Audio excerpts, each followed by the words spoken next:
Você está no canal Mapa do Dia com o pastor Oswaldo Lima. Hoje é quinta-feira, 1º de agosto de 2024. Muito bem-vindo. Começando um novo mês, novas experiências vão acontecer, novas expectativas, novos sonhos, novos planos. Estamos aqui para juntos nos alimentar da palavra do Senhor. É muito bom ter você aqui, eu aprecio a sua companhia e aqui a gente fala, a gente ora e a gente proclama a palavra de Deus com o objetivo de abençoar você e muito mais pessoas. Por favor, se inscreva no canal se você ainda não fez, acione o sininho, porque quando você aciona o sininho, você está deixando um recado para o YouTube, que este é um assunto relevante, mais pessoas podem então se conectar e também a receber esta bênção que Deus tem separado para todos nós.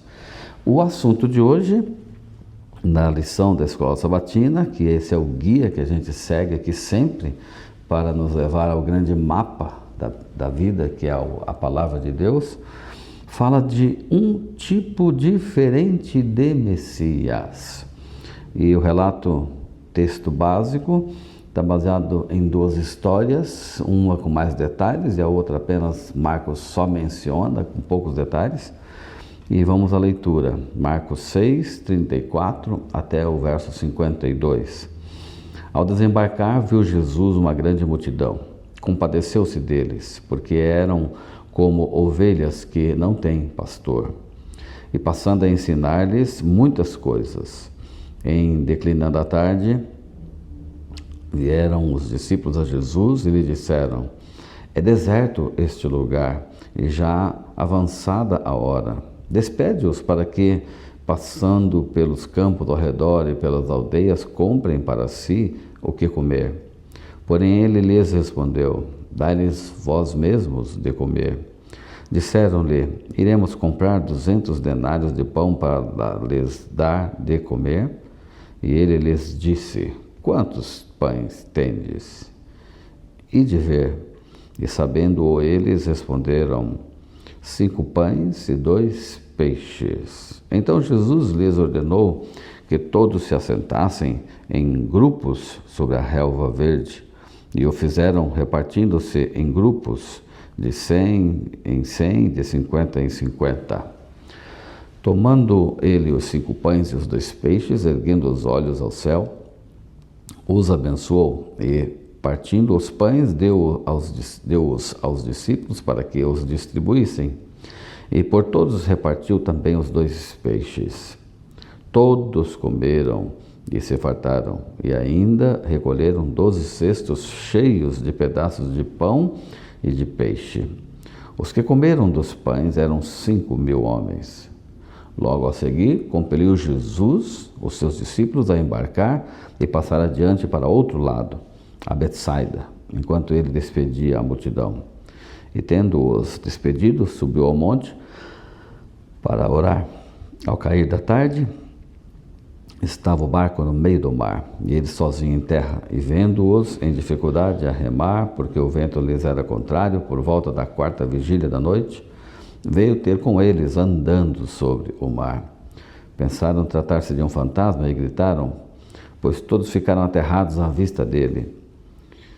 Mas logo lhes falou e disse: tende bom ânimo, sou eu, não temais. E subiu para o barco para estar com eles, e o vento cessou.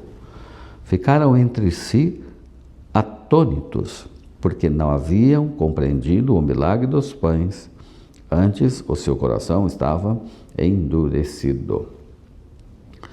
Olha, muito bem, essas duas histórias são histórias fantásticas do Evangelho e destacam o papel de Jesus Cristo diante do ser humano e diante das necessidades humanas. A princípio, encontramos uma multidão numa expectativa tremenda de um Messias libertador. Eles, a princípio, pensavam em um Jesus como o Messias prometido para libertá-los da escravidão dos romanos. Todos eles queriam experimentar paz, justiça. Todo o anseio principal do ser humano é viver. e viver bem. E Jesus se encontra então diante de uma multidão com uma alta expectativa. Sabe que o texto de Isaías fala que os pensamentos de Deus não são os nossos pensamentos. Quando a gente pensa em solução humana, Deus já traz a solução divina, e geralmente diferente, totalmente antagônica às decisões que nós temos em mente. E nesse relato, nesse contexto, Jesus e os discípulos estavam trabalhando muito, exaustos, cansados, e Jesus toma a iniciativa de levá-los para um lugar distante, deserto, a fim de descansarem um pouco, ficarem somente entre eles. Mas a multidão percebe os movimentos e vai adiante. E quando Jesus e os discípulos chegam do outro lado, eles percebem que a multidão já está lá. E o evangelista Marcos é o único dos 4 que destaca a maneira como Jesus olha para essa multidão. E o olhar de Jesus é um olhar de compaixão. Ele olha para eles como ovelhas sem pastor. E assim temos hoje a caminhar à nossa volta milhares de pessoas com a cabeça cheia de cansaço, cheia de preocupações, de ansiedades, procurando uma libertação. E nós, como os discípulos de Jesus, também devemos reproduzir aquilo que Jesus sentiu por esta multidão. O ser humano é composto de pessoas que são como ovelhas sem pastor. Note que, ao Jesus ver a multidão e os discípulos, cancelam o piquenique, cancelam a viagem de férias, o recesso. E começa Jesus a ministrar às pessoas, a atender às necessidades. E de manhã, além de curar, ele ensina a palavra, cai a parte da tarde, ele está ensinando e a hora vai passando e as pessoas estão famintas, se alimentando daquilo que Jesus tem para oferecer. Chega um ponto que os discípulos tocam em Jesus, chamam à parte e como se dizem assim: Senhor, temos que dar um alerta.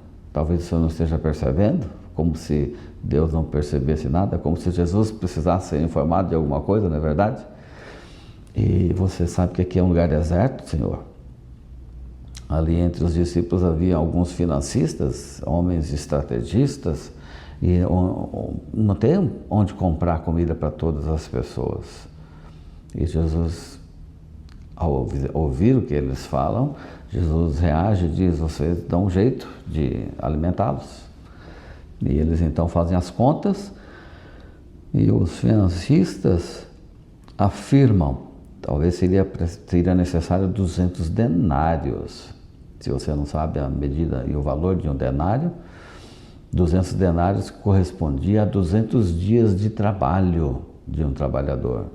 Então era uma missão praticamente impossível. E quando aqui entra um detalhe bastante interessante.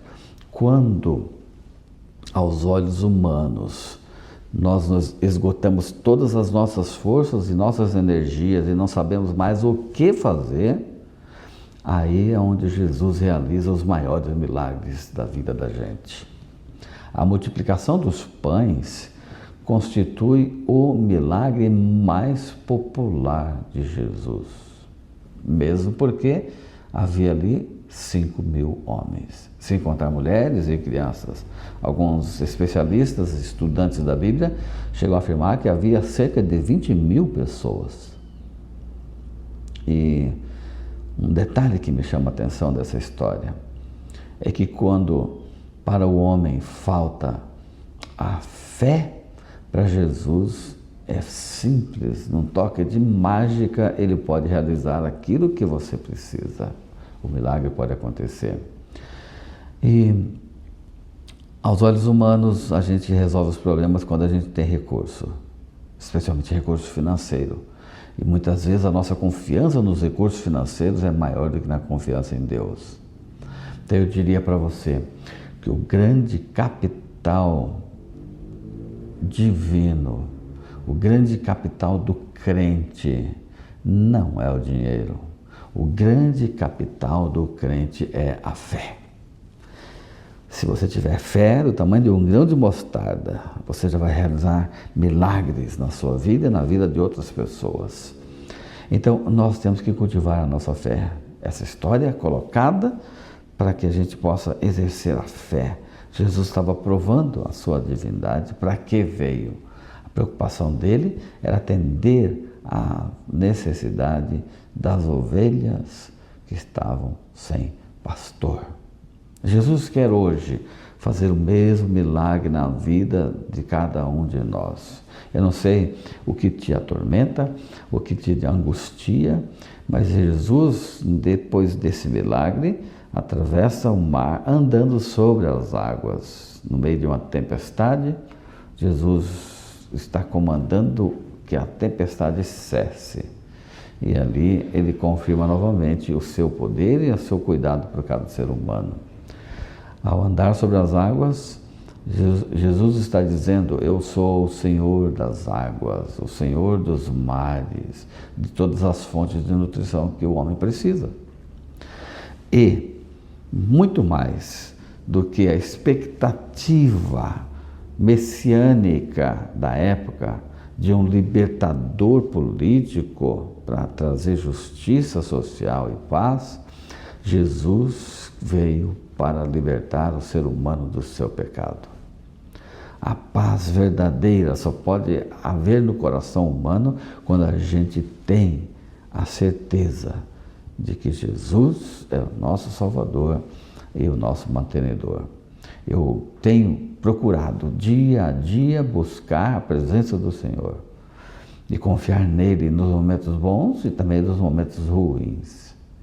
Não tem que ser essa a sua própria experiência também? Eu quero que você tenha um dia muito abençoado e que Jesus seja o seu melhor amigo, o seu melhor guia durante o dia de hoje. Vamos orar?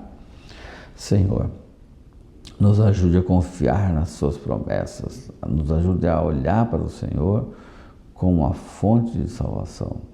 Dá essa graça a todos os ouvintes, em nome de Jesus. Amém. Eu sigo o mapa do dia. E você?